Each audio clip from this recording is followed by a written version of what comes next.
Hi, my name is Brenton Harrison, and we're here to talk about a few ways that you can reduce childcare costs in your home. Let's get started.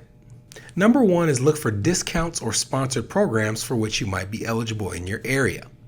If you're a part of an association or you're a military service member or veteran, there may be certain discounts that you have available to you through your affiliations that you can use if you put your children in the care at certain facilities. You might also find that that facility has programs for people who are either struggling to pay or who are just willing to help out around the school.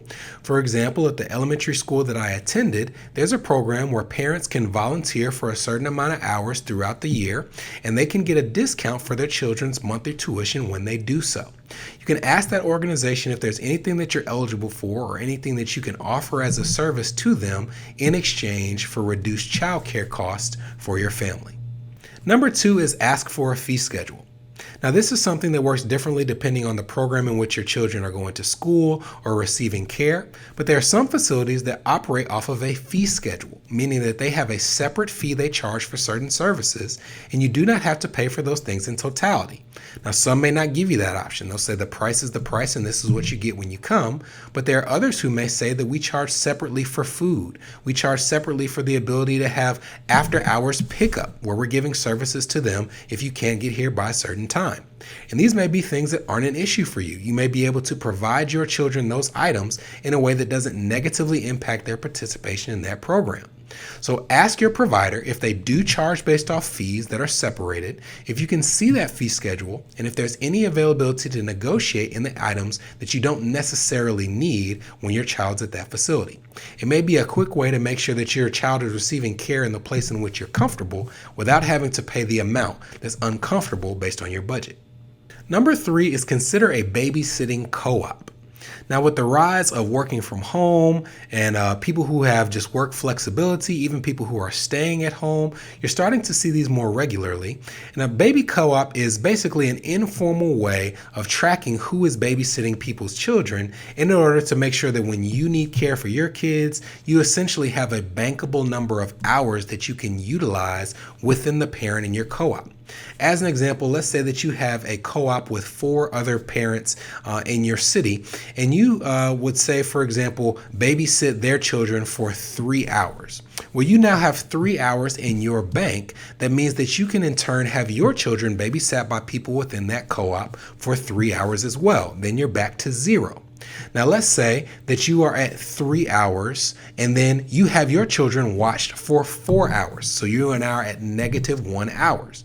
What that means is that you have to babysit other people's children for at least 2 hours before you get back in the positive and can ask someone else to babysit yours. Now, granted, you may not be a stickler with the people in your co-op, but it's just a way to make sure that you're leaning on each other, very similar to the way that you would use a carpool, to make sure that everyone is able to do the things that they need to do in terms of tasks, in terms of work, while also having a safe place for their children to be and play throughout the course of the day.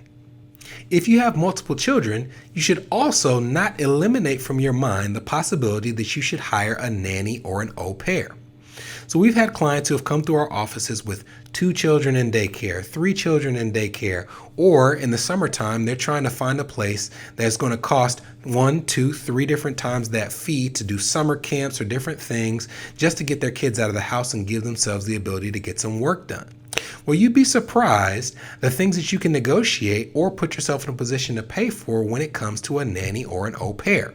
If you're already paying for the kindergarten or childcare costs of 2 kids in daycare, at least ask what a nanny in your area that you trust would charge to come into your home, either to live like an au pair would, or to just come in on a daily basis to not only help with childcare, but also help with chores around the house.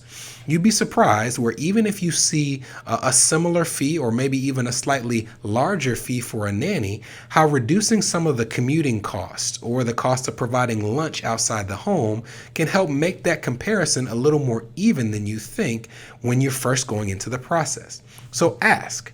If you don't feel comfortable vetting these things yourselves, for things like au pairs, there are even associations that will vet them for you and help you go through the recruiting process and the interview process so that you're comfortable with the person that's bringing into your home.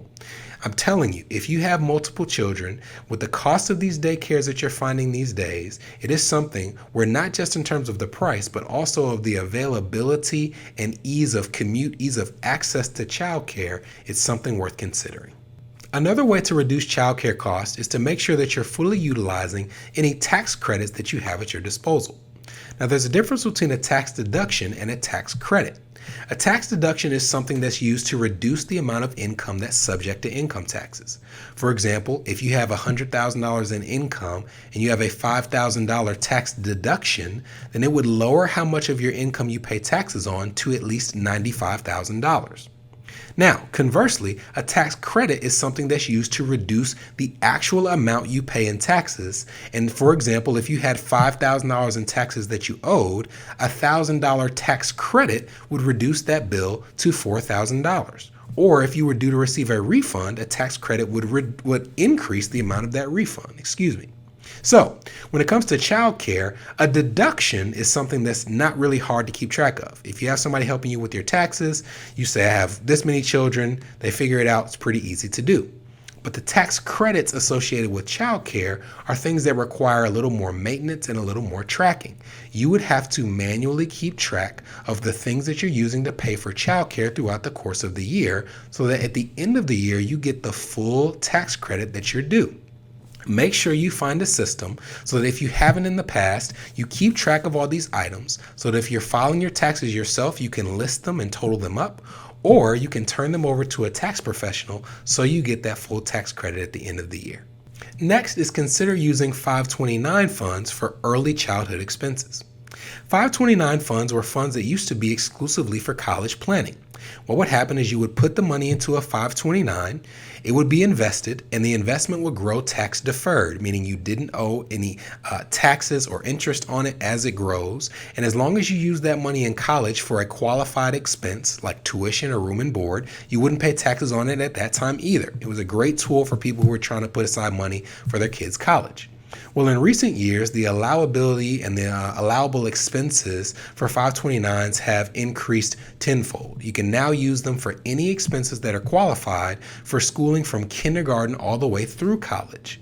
So if you know even now that you might be sending your children to schools that have significant tuition or fees throughout the course of the year, putting money in a 529 and letting the investment returns do some of the saving for you can take some of the burden off of your back. If you put $1,000 in a 529 and by the time your kid needs it, it's worth $1,200, that's $200 that you didn't have to save that can now be put towards the cost of their care. So consider a 529 if you have a kid that's going to private school or a school that just has a number of expenses, because it may be a way to allow the power of the market over the course of time to use any growth that it receives to help take that risk off of your back. Another way to reduce childcare costs is to explore nonprofit services. If you're a member of a local YMCA or a church or a local community organization, you might find that they have a daycare or childcare arm that is subsidized in part by the donations of their members or their patrons, even your donations. If so, ask them their rates, and you might find that as a member, you might receive a member's discount, which is something that you see often with church schools, where if you're a member of the church, you get a discount in tuition for going to the facility, or you might just find that they have lower expenses because of that donation that they use to lower what you pay on a monthly basis. Lastly, we have consider part-time work, contract work, or work from home flexibility. Now, as the time of this recording is going on, it's in the middle of COVID and everybody's working from home. But even if this period hopefully ends, I would imagine that the way we work will change indefinitely. This may be the new normal in the fact that you're going to want to find a job that gives you the flexibility to work from home at least part of the time. But even before coronavirus, we found that there were many people who never actually did the calculus to figure out if it was actually costing them more money to work and have their kid in childcare than it was for them to either work from home or do independent contractor work and give them the ability to at least stay at home with their child a few days a week. You want to make sure that you explore the costs and benefits for your own self. Do you have a job that doesn't allow you to work from home at all? Maybe it would make more financial sense for you to take a small pay cut and work for a place that allows you to work from home 2 or 3 days a week, but in turn you wouldn't have to have childcare those 2 or 3 days a week. You might find the same flexibility with independent contractor work or part-time work. Sit down, go over your budget, and make sure that it's not costing you to work, which is the exact opposite of the plan when it comes to providing for your children and your loved ones. My name is Brenton Harrison. I hope these tips were helpful in giving you some ideas on ways to reduce childcare costs. If you haven't already, I invite you to subscribe to our channel and to the notifications so you know when new videos are posted. And we'll keep coming with new videos soon, and I'll see you then.